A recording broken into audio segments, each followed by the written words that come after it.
हरिः ओम् हरिः ओम् हरिः ओम्। गुरुर्ब्रह्मा गुरुर्विष्णु गुरुर्देवो महेश्वरः गुरुः साक्षात् परब्रह्म तस्मै श्रीगुरुवे नमः। शङ्करं शङ्कराचार्यं केशवं बादरायणं सूत्रभाष्यकृतौ वन्दे भगवन्तौ पुनः पुनः। ईश्वरो गुरुरात्मेति मूर्तिभेदविभागिने व्योमवद्व्याप्तदेहाय दक्षिणामूर्तये नमः। कृष्णाय वासुदेवाय हरये परमात्मने प्रणतक्लेशनाशाय गोविन्दाय नमो नमः। गोविन्दाय नमो नमः। हरिः ओम्। नारायण नारायण नारायण नारायण। ये क्या ऐसे चल रहा है क्या? बंद कर दो भैया से।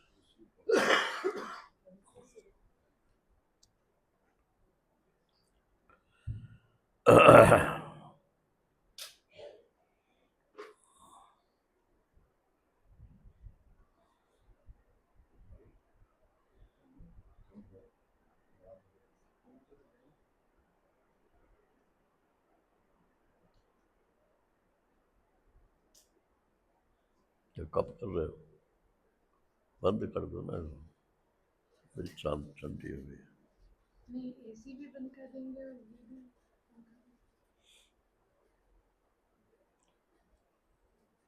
पंखा तो चल ही रहे हैं इसमें, ऐसी कौन सी बात।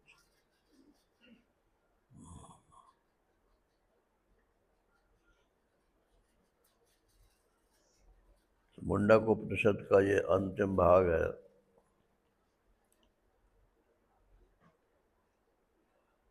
प्रसंग यहाँ तक आ पहुँचा है कि जो साधन है, जो साध्य है, उसकी सब चर्चा हो चुकी है। अब उसका फल मोक्ष है, इसकी चर्चा बाकी है।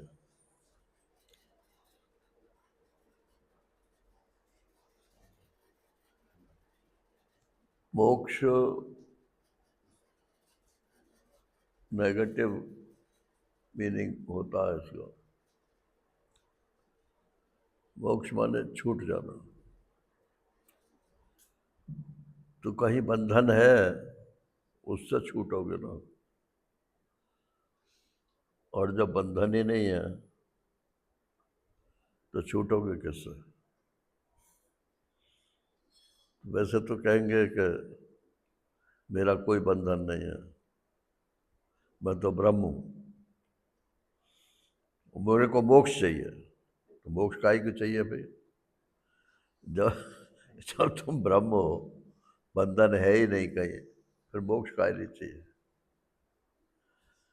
तो अपने प्रति झूठ आदमी बोलता है, हम समझते हैं दूसरों को बेवकूफ बना रहा है।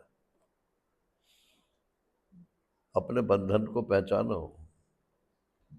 अगर बंधन मालूम पड़ता है तब तो मोक्ष की इच्छा सच्ची है, और अगर बंधन मालूम नहीं पड़ता है तो मोक्ष की इच्छा झूठी है, तो मोक्ष मिलेगा भी नहीं। कहाँ बंधे हुए हो तुम? परिवार से? तो काटो उसे। ज्ञान कोई कुल्हाड़ी थोड़ी है कि वो काट देगा उसे। ज्ञान सिर्फ अज्ञान का निवर्तक है, वो कोई क्रिया नहीं करता।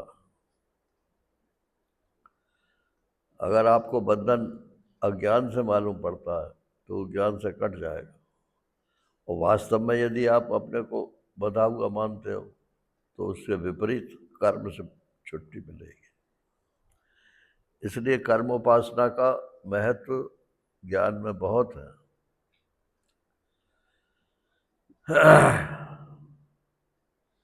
पहली बात तो यह है कि अगर कर्म उपासना नहीं की है तो आपको अपने बंधन का पता ही नहीं चलेगा।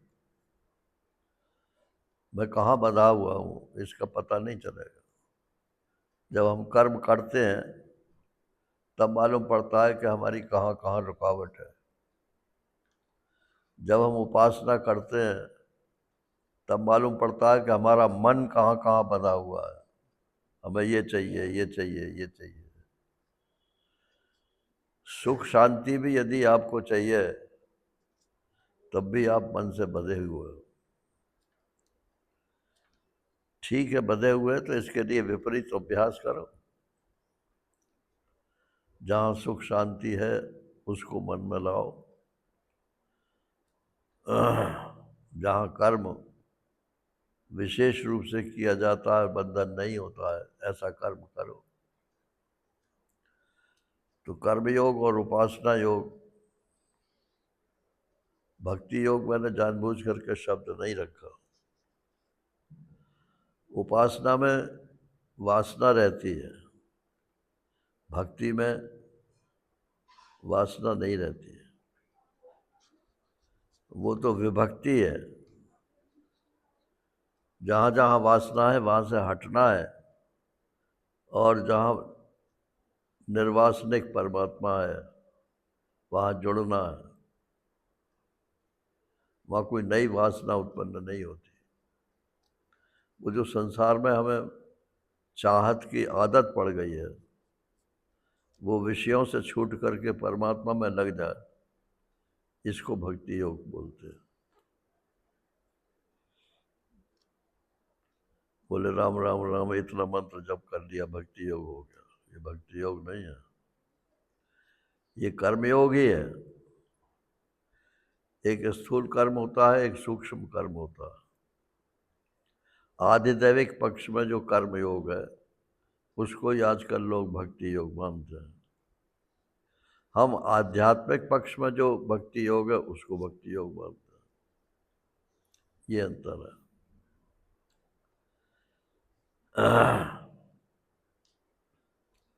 तो अगर मोक्ष चाहिए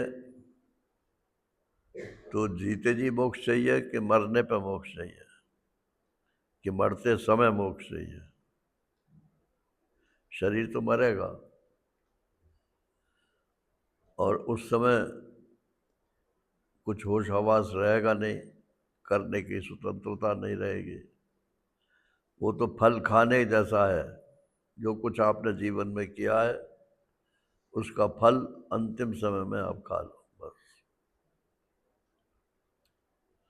करना जो है वो सब इसी अभी है, जबकि आपका शरीर चलता है, होश हवास चलते हैं,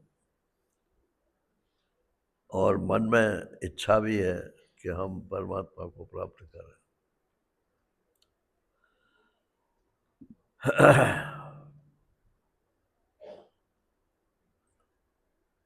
अब कहते हैं कि जिस समय मृत्यु आएगी उस समय क्या, उस समय मोक्ष यदि होता है तो उस समय क्या होगा? ये 7वां मंत्र है तीसरे मुंडक के दूसरे खंड का। गता कला पंचदश प्रतिष्ठा देवाश्च सर्वे प्रतिदेवतासु कर्माणि विज्ञानमयश्च आत्मा परे व्यये सर्व एकी भवन्ति। गता कला पंचदश प्रतिष्ठा, ये 15 पंचदश माने 15 कलाएं। 15 कौन सी हैं? 10 तो कर्मेंद्रिय ज्ञानेंद्रिय हैं और 5 प्राण हैं। इन 15 कलाएं ये जो हैं अपनी अपनी प्रतिष्ठा में, माने जो इनका आश्रय है उसमें लीन हो जाएंगे मरते समय। और देवाश्च सर्वे प्रतिदेवतासु, और इंद्रियों के प्राणों के जो देवता हैं वो देवता अपने अपने पर देवता में लीन हो जाएंगे। पर देवता माने जैसे आँख का अधिदेव सूर्य है, तो ये मरने पे ये सूर्य यहाँ का ख़त्म हो जाएगा, परछाई जो है इसकी वो सूर्य रह जाएगा, तो ये अधिदेव जो है वो उस सूर्य में विलीन हो जाएगा। अपने अपने करस्पॉन्डिंग देवताओं में ये देवता अधिदेव के लीन हो जाएंगे। और कर्माणि विज्ञानमयस्य आत्मा, और जो उसके कर्म है और उसका जो विज्ञान माने संस्कार है, ज्ञान है, वो सब के सब अव्यय एक ही भवंती, उस अव्यय परमात्मा में एक ही भाव को प्राप्त हो जाते हैं। अर्थात जैसे प्रारब्ध कर्म तो हमने भोग लिए, वो तो खत्म हो गए। अब जो इस जीवन में हमने किए हैं उन कर्मों का क्या होगा? तो बोले वो संचित में चले जाएंगे। ठीक है, वो भी इकट्ठे हैं। और वो जो पहले पहले जन्मों में किए हैं और भोगे नहीं गए हैं वो भी तो संचित हैं। तो दोनों संचित मिलकर के और गठरी बढ़ जाएगी। तो संचित, प्रारब्ध और क्रियमाण, जो क्रियमाण हमने इस जीवन में किए हैं वो भी संचित में चले गए, और जो पहले क्रियमाण है और जिनका फल भोगा नहीं है वो भी संचित में चले गए। और जो प्रारब्ध कर्म थे वो हमने भोग लिए, वो तो समाप्त हो गए। तो उन संचित का क्या होगा? बोले कर्माणि विज्ञानमयस्य, वो सब के सब अव्यय सर्वम सर्व एक ही भवन्ति, सब सप्पम सप्पा हो जाते हैं, सब मिल जाते हैं, उनमें आप भेद नहीं कर सकते। अब अगर आपका अगला जन्म नहीं होगा तो ज्ञानाग्नि सर्व कर्माणि भस्मसात् कुरुते तो था, वो तो ज्ञान की अग्नि से जीते जी जल जाएंगे। और अगर आपकी वासनाएं अभी शेष हैं तो वो वाला संचित बचा रहेगा, और वो कहाँ जाएगा कि विज्ञान में माने जीवात्मा जो है चूंकि उसका नाश नहीं हुआ तो वो अपने साथ उसे चिपटाए रखेगा। मैंने ये किया, मैंने ये किया, मुझे ये चाहिए, मुझे ये चाहिए। तो विज्ञान में जो जीव है उसके साथ उसमें जाकर के सब एक हो जाते हैं, उसी की फिर पुनरावृत्ति माने पुनर्जन्म होता है।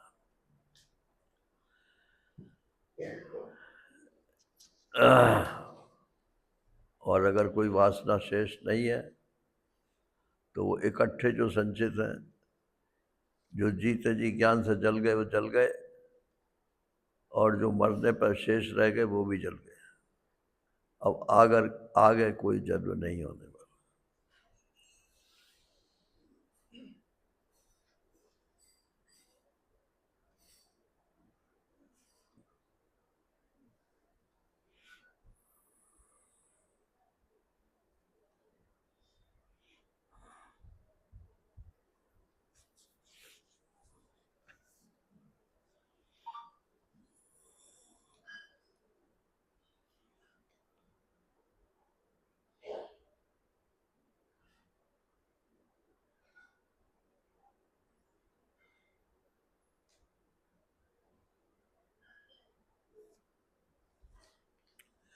अब इसमें जो असली बात समझने की है वो ये है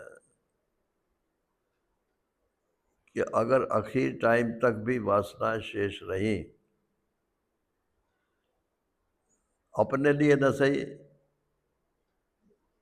अपनों के लिए सही, मैं तो मर जाऊं कोई बात नहीं है, मेरा बेटा जिंदा रहना चाहिए, मेरा पति जिंदा रहना चाहिए। और बेटा भी मर जा क्योंकि बहू से नहीं बनती ना। तो बेटी जो दूसरे घर चली गई है, कम से कम बेटी तो सुखी रहे। तो तुम्हारी आत्मा उस बेटी के घर में जाकर पैदा होगी। बुरा मत मानना ना। बेटा बेटी, मैया बाप, ये तो जो बंधन है उसको तो पहचानते नहीं है, और काल्पनिक बंधन को बंधन मानते हैं। मैं ये नहीं जानता, मैं ये नहीं जानता, मैं ये नहीं जानता, ये बंधन नहीं है, ये आपका अभिमान है। जान जाओगे तो क्या तुम्हारे सुर्ख पर लग जाएंगे, क्या हो जाएगा? विज्ञान में कोश को ही तो बढ़ाना चाहते हो।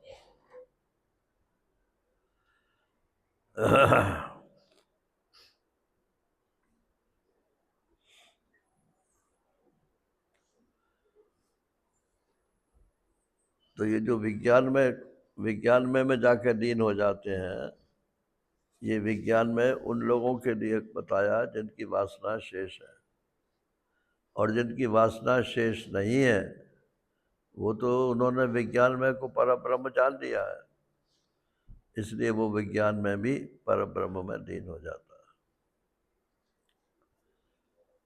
अब किसका जन्म होगा? बोले जन्म तो ना हो, लेकिन अपने को कुछ पता तो लगना चाहिए कि मैं कहाँ हूँ, मैं ब्रह्म में हूँ कि मैं ब्रह्म के बाहर। अरे यही तो विज्ञान में है, और क्या है? अगर बुद्धि जिंदा है तो वो सोचती है कि मुझे इतना तो पता है, इतना पता नहीं है। तो वो तो जीव कोश तो आपका जिंदा ही है। ये विज्ञान में कोश को ही जीव कोश बोलते हैं ना रे। ये अन्न में, प्राण में, मनो में और उधर आनंद में, इन सब का निचोड़ जो है वो विज्ञान में है। इसलिए अपनी बुद्धि को ठीक रखो। अगर परमात्मा को जान लिया तो सब कुछ जान लिया, फिर कुछ जानना शेष नहीं है। और परमात्मा को मुझे जानना है, भले ही मुझे और कुछ जानना शेष हो या ना हो। तो परमात्मा ऐसी चीज है क्या कि मैंने इसको जान लिया, इसको जान लिया, तो एक चीज परमात्मा भी है, मैंने उसको जान लिया। अधिकांश लोग परमात्मा के ज्ञान को ऐसा ही मानते हैं कि जैसे मैंने ये किताब पढ़ ली। मुंडक उपनिषद जानते हो? कहाँ जानता हूँ, पढ़ लिया मैंने। कि बृहदारण्यक जानते हो? कि वो नहीं पढ़ा। तो बुद्धि जो है वो कुछ जानती है और कुछ नहीं जानती है। और अगर आपको बुद्धि में तत्व ज्ञान भगवत कृपा से प्राप्त हो गया है तो शब्द ज्ञान चाहे आपको हो चाहे ना हो, आप तो ज्ञान स्वरूप हो।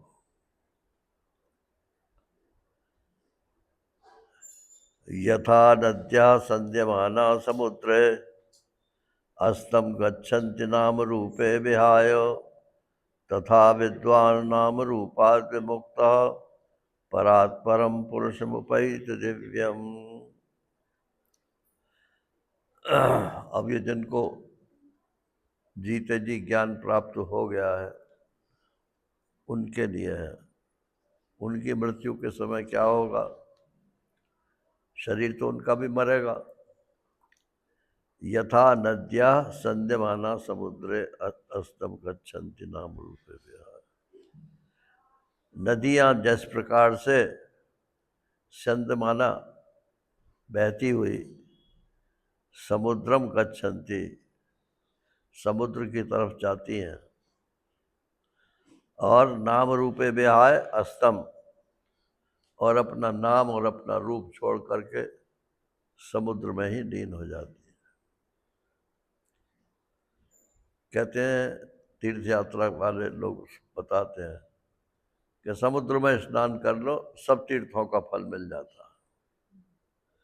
क्योंकि सारी सारी नदियाँ समुद्र में ही जाके मिलती हैं। तो समुद्र के जल का स्नान कर लिया तो सब नदियों में स्नान कर लिया। लेकिन प्रैक्टिकली ये बात सही नहीं है। गंगा जी में स्नान करने का दूसरा फल है और समुद्र में स्नान करने का दूसरा फल है। सारी देह चिपचिपा जाएगी समुद्र में स्नान करोगे तो, क्योंकि उसमें तो नमक होता है। फिर अच्छे पानी से फिर नहाओ, नहीं तो उस नमक को पोंछो अपने शरीर से। नारायण। तो जिसके बाद दूसरा भी नहाना पड़े, वो कैसा नहाना है? गंगा जी में नहाने के बाद फिर जमुना जी में नहाने का विधान नहीं है।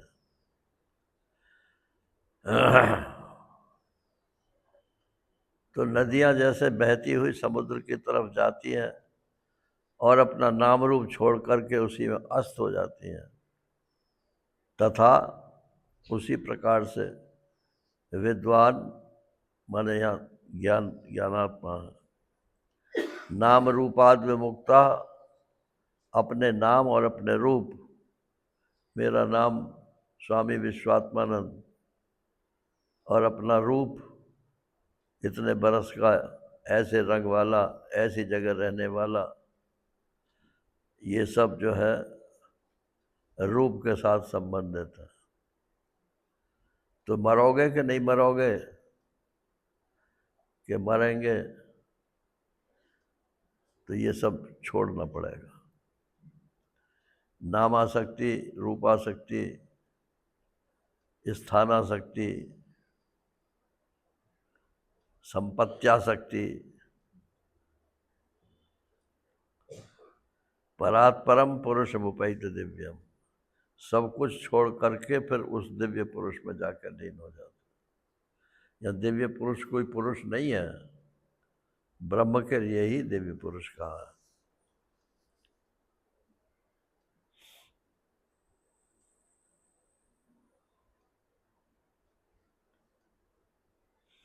तो दोनों प्रकार की मोक्ष बता दिए, एक तो जिससे वापसी नहीं होती है और एक जिससे वापसी होती है।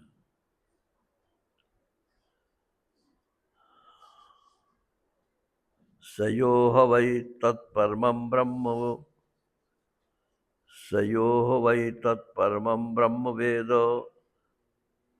नहीं, सयोह वै तत्परमं ब्रह्म वेद ब्रह्मैव भवति, न अस्य ब्रह्मवित् कुले भवति, तरति शोकं तरति पाप्मानं, गुहाग्रंथिभ्यो विमुक्तो अमृतो भवति। ये फलश्रुति है मुंडक उपनिषद की। सयोह वै तत्परमं ब्रह्म वेदो, जो कोई भी उस परम ब्रह्म को जान लेता है। कैसे जान लेता है? कि जो परम ब्रह्म जिसका वर्णन शास्त्र में किया है, जो पराविद्या का विषय है, अपराविद्या जगत के कारणता का विषय नहीं है, सिर्फ सत्ता मात्र का विषय है। सत्ता मात्र, ज्ञान मात्र, आनंद मात्र, सच्चिदानंद घन, ऐसा जो ब्रह्म है, जिसने ऐसा जान लिया है, जानने का स्वरूप कि यही ब्रह्म मैं हूँ, मैं ब्रह्म हूँ और यही ऐसा ब्रह्म मैं हूँ, दोनों में क्या अंतर है?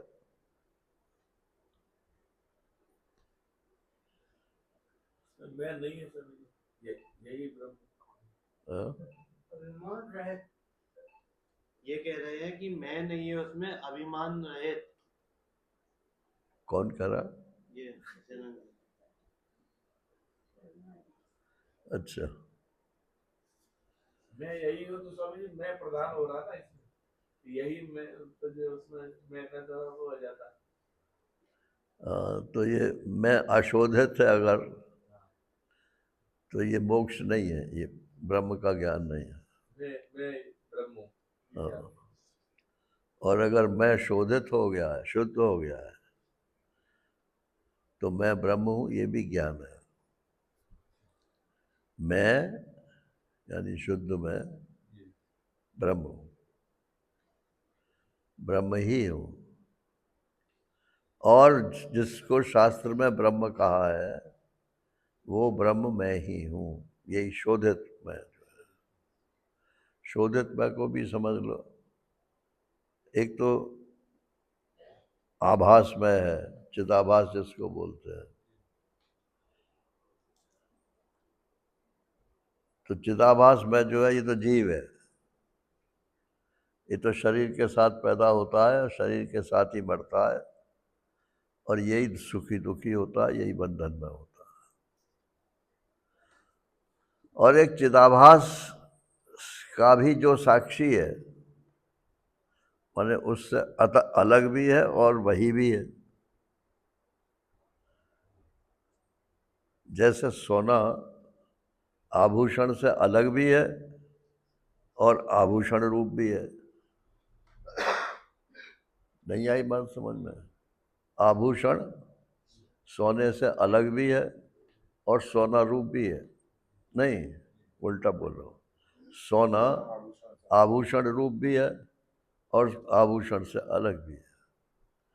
ऐसे ही ये जो आत्मा है, शुद्ध आत्मा पर ब्रह्म, ये चिदाभास से अलग भी है और चिदाभास रूप भी है। अब जिसका नाम ML शर्मा है वही तो चिदाभास है ना। तो वो भी आत्मा है, लेकिन वो मिथ्या आत्मा है, उससे कुछ मिलने वाला नहीं है उसको जानने से। तो दुनिया भी जानती है कि ये ML शर्मा, आप भी जानते हो कि मैं ML शर्मा। एक हमारे कोलीग थे, तो वो IAS में बैठे थे उसमें वो क्वालिफाई कर गए रिटन टेस्ट में, लेकिन आई साइट उनकी कमज़ोर थी, तो इंटरव्यू में रह गए, मेडिकल में मतलब फेल हो गए, तो सिलेक्शन नहीं हुआ उनका। तो उन्होंने अपना पैड छपवा रखा था, तो उसमें लिखा हुआ था सुधीर कुमार गुप्त IAS क्वालिफाइड अब IAS क्वालिफाइड वो कोई डिग्री थोड़ी ही है, मगर उसका अभिमान उनको ऐसा था कि हो मैंने बहुत बड़ा तीर मार दिया, IAS में क्वालिफाई कर दिया। तो हमारे एक साथी थे, हसोड़ थे वो, तो बोले गुप्ता जी आप एक डिग्री और लिखवा लो इसमें। बोले क्या? कि FF&OD। बोले ये कौन सी डिग्री है भाई? बोले father of 4 sons and 1 daughter. जब आपको अपना पैड ही भरना है, तो जैसे आपने लिखवा दिया कि मैं क्वालिफाई कर गया उस इम्तिहान में, ऐसे लिखवा लो कि मेरे 4 बेटे हैं और 1 बेटी है, FF&OD। तो ये चिदाभास तो FF&OD है। मैं अपने को क्या जानता हूँ? मेरे इतने बेटे हैं, मेरी इतनी संपत्ति है, नारायण, ये मेरी क्वालिफिकेशन है। तो ये कोई जानना हुआ? ये चिदाभास भी जानना नहीं हुआ। चिदाभास तो शुद्ध है। ये तो अभिमानी हो गया, क्या परिभाषा है? ये तो अभिमानी हो गया फिर। हाँ, तो चिदाभास की परिभाषा क्या बताइए?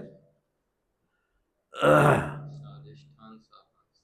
हाँ, साधिष्ठान साभास अंतःकरण या बुद्धि। साधिष्ठान साभास अंतःकरण का नाम चिदाभास है। तो साधिष्ठान अधिष्ठान यानी शुद्ध ब्रह्म, और साभास उसमें जो प्रतिबिंबन हो रहा है, परछाई पड़ रही है, माने ज्ञान सरीखा जो आ रहा है उसमें, वो आभास हो गया। और अंतःकरण तो जैसा है वैसा ही रहा। तो अंतःकरण अगर अशुद्ध है तो ये आपका चिदाभास भी अशुद्धि रहेगा हमेशा, उसकी दो कौड़ी भी वैल्यू नहीं है। तो रात जो हम लोग बात कर रहे थे कि बिना कर्म उपासना के, माने बिना अंतःकरण की शुद्धि के ब्रह्म ज्ञान नहीं होता है। आप कुछ जान गए बस इतना ही है, तो वो विज्ञान में कोश है वो। आपकी बुद्धि अच्छी है, जल्दी समझ जाते हो, बस इतनी बात।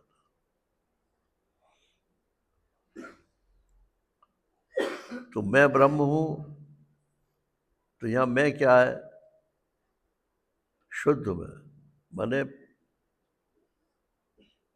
जो जो चिदाभास है उसका भी जो साक्षी है,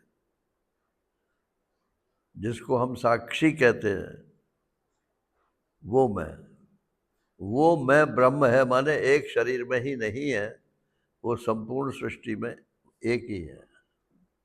ब्रह्म माने यही होता है। ब्रह्म कोई चीज ऐसा नहीं है जैसे कि मैं कहूँ कि मैं शर्मा जी हूँ, ऐसे कोई ब्रह्म दूसरी वस्तु हो और उसके साथ में अपने को एक करके कहता हूं मैं ब्रह्म हूं। नारायण।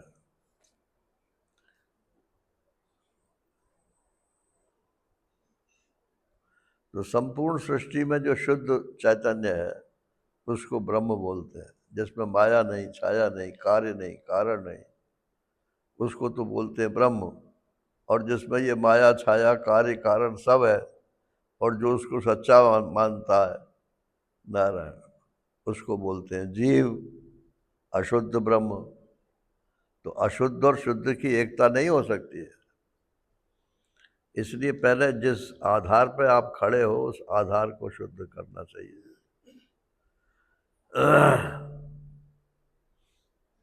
तो आपका कर्म जो है वो धर्म में होना चाहिए, ये कर्म की शुद्धि है। माने निषिद्ध कर्म तो जीवन में होना ही नहीं चाहिए।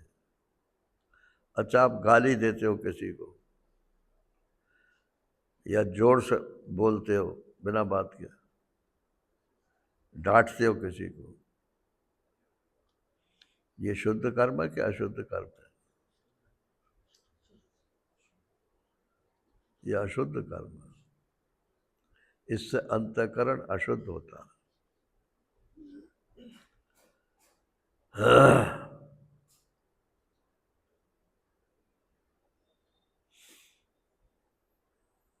तो सयो हवै तत्परमम ब्रह्म वेदो, जो अपने को ब्रह्म जानता है वो ब्रह्मैव भवति,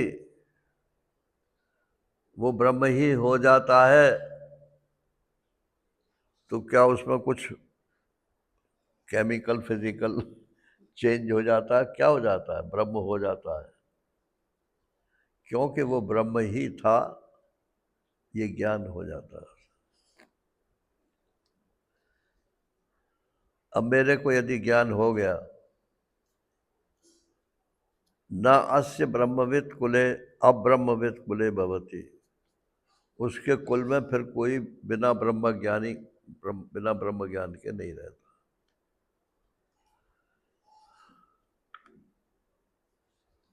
ये कुल कहाँ से आ गया? मैंने महाराष्ट्री से पूछा, मन कि इसका मतलब ये है कि वो ब्रह्मज्ञानी गृहस्थ होगा, उसका कुल और क्या होगा कि उसके कुल में माने मेरे बेटे बेटी इत्यादि, ये एक तो ये कुल हुआ, और एक पिछला कुल हुआ कि मेरे बाप और नाना और बाबा, और ये एक, इसमें कोई ब्रह्मज्ञानी नहीं, ब्रह्म का अज्ञानी नहीं रहेगा, ये फल बता रहे हैं। अरे बोले ये तुम कैसे प्रोफेसर हो भाई?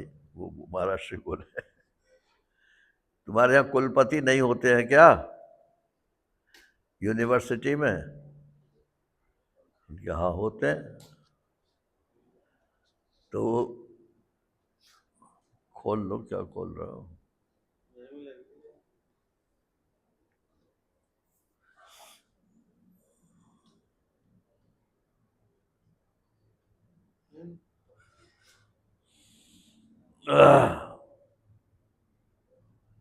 कुल माने टोटलिटी,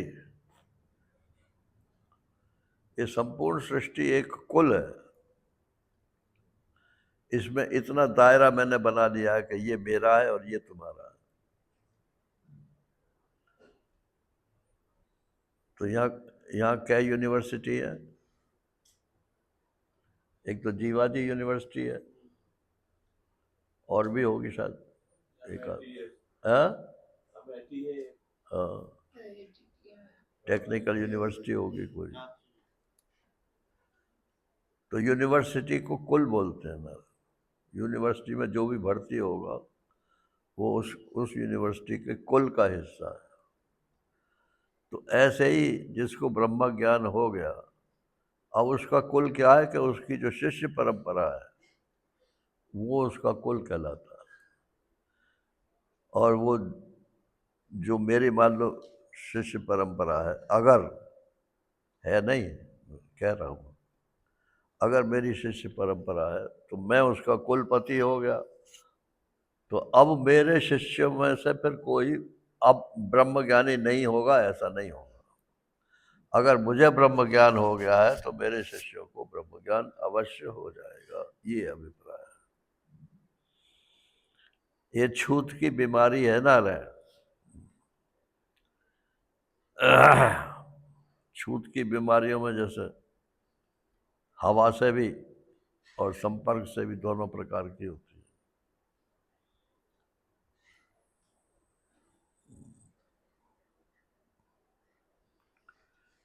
न अस्य ब्रह्मवित् कुले भवति तरति शोकम। वो शोक के समुद्र को तर जाता है, माने शोक तो उसके जीवन में आता है लेकिन वो उसमें डूबता नहीं है, तर जाता है, माने ऊपर ऊपर से निकल जाता है। तरति पाप मानम, और वो पाप को पार कर जाता है, अर्थात पापाचरण नहीं करता। और जो उसके निकट के लोग पाप करते हैं उसके फल में भागीदार नहीं होता। अब कोई महात्मा है मान लो और उसका शिष्य है और उसने कोई पाप कर दिया, तो महात्मा को पाप पुण्य लगेगा कि नहीं लगेगा? तो साधारणतया तो कानून के हिसाब से तो लगेगा। बोले इसको पकड़ो, इसके साथी को भी पकड़ो, दोनों की जरूर मिली भगत रही होगी। लेकिन भगवान के यहाँ अंधेरगर्दी नहीं है। पाप मानम तरति शोकम तरति पाप मानम, वो पाप को भी तर जाता है। माने स्वयं पाप करता नहीं है, लेकिन अगर उसके कुल में कोई पाप करता है तो उसको भोगना नहीं पड़ता। गुहा ग्रंथिभ्यो विमुक्तः,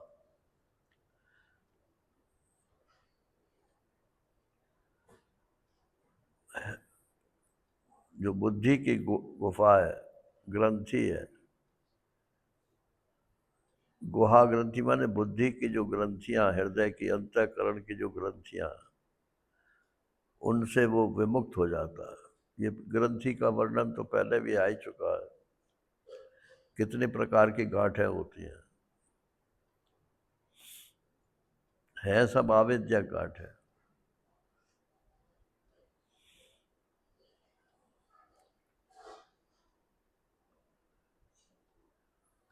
ग्रंथिभ्यो विमुक्तो अमृतो भवति, उन सब हृदय ग्रंथियों से विमुक्त होकर और अमृत स्वरूप हो जाता है, माने अमर हो जाता है।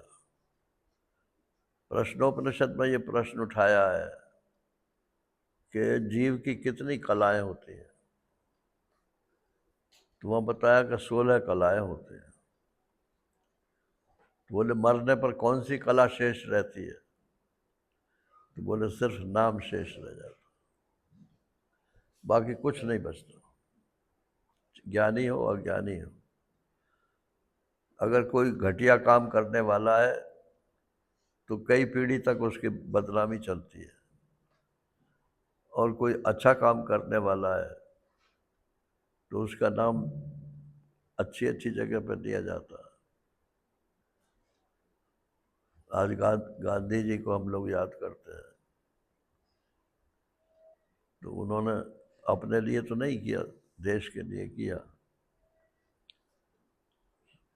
तो नाम चल रहा है उनका।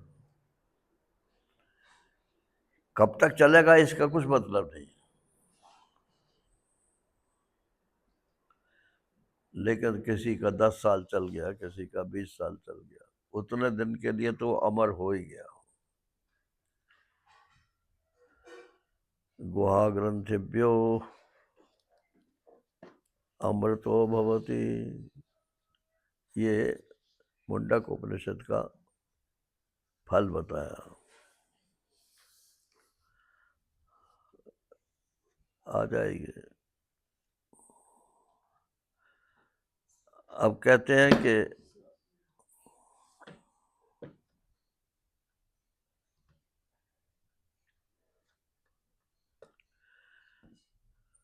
इस उपनिषद का अधिकारी कौन है? तो हमारे यहाँ वेदांत में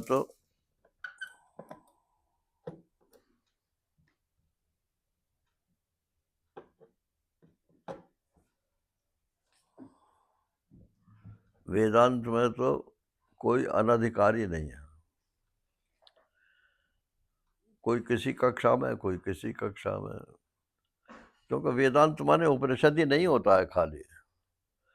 वो तो जो धर्म में आजकल प्रविष्ट हो रहा है, वो भी आगे चल करके तत्व ज्ञान की इस कक्षा में आ जाएगा,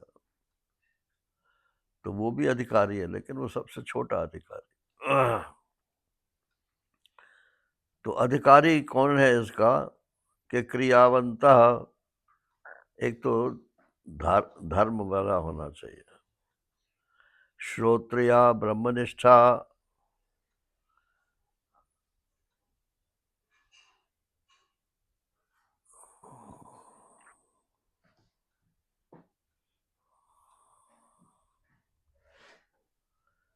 श्रोत्रिय होना चाहिए, माने वेद शास्त्र में उसकी निष्ठा होनी चाहिए, ये तो श्रोत्रिय है। और ब्रह्मनिष्ठा, ब्रह्म में उसकी निष्ठा होनी चाहिए। स्वयं जुह्वति एकर्षि श्रद्धयंतः, और स्वयं श्रद्धा पूर्वक एकर्षि नामक अग्नि में हवन करने वाला होना चाहिए। ये सब कर्मकांडी है नारायण। तेषाम एव एषाम ब्रह्म विद्याम वदेतो, उसी से ये ब्रह्म विद्या कहनी चाहिए। शिरोव्रतम विधिवत यस्तु चीर्णम, जिसने विधिवत सिर पे अग्नि का व्रत नहीं लिया है, ये उनके यहाँ कोई मुंडक उपनिषद की परंपरा में है।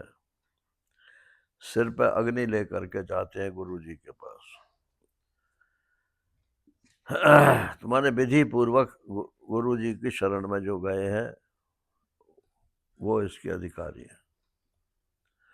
तदेतत् सत्यम ऋषि अंगिरा पुरोवाचो, नैतत् चीर्णवृतो अधीते, नमः परम ऋषिभ्यो, नमः परम ऋषिभ्य। इस सत्य का पूर्व काल में अंगिरा ऋषि ने उपदेश किया था शौनक जी को। जिसने शिरोव्रत का अनुष्ठान नहीं किया है, वह इसका अध्ययन नहीं कर सकता, माने वो अनधिकारी है। मैंने कई लोगों से पूछा मैंने कि शिरोव्रत क्या है, तो सबने एक ही उत्तर दिया कि कोई परंपरा थी कि लोग जैसे अग्नि ले जाते हैं ना यज्ञ के लिए, तो वो अग्नि सिर पर रख करके ले जाते थे। ये अथर्ववेद का मंत्र है, अथर्ववेद की उपनिषद है, तो अथर्ववेदीय कर्मकांड में ऐसा है। परम ऋषियों को नमस्कार है, परम ऋषियों को नमस्कार है।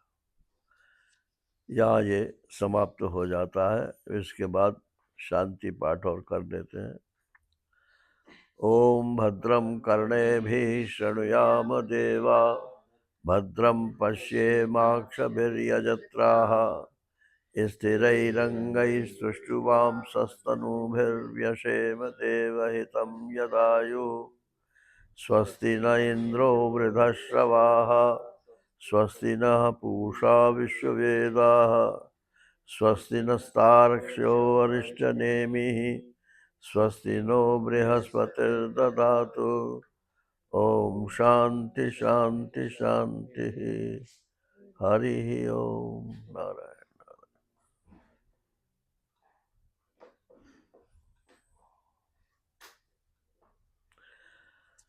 अब और कोई चर्चा चलाओ भैया, ये तो पूरा हो गया। कोई पूछनी बात हो तो पूछ लो, आज का समय तो पूरा करना चाहिए।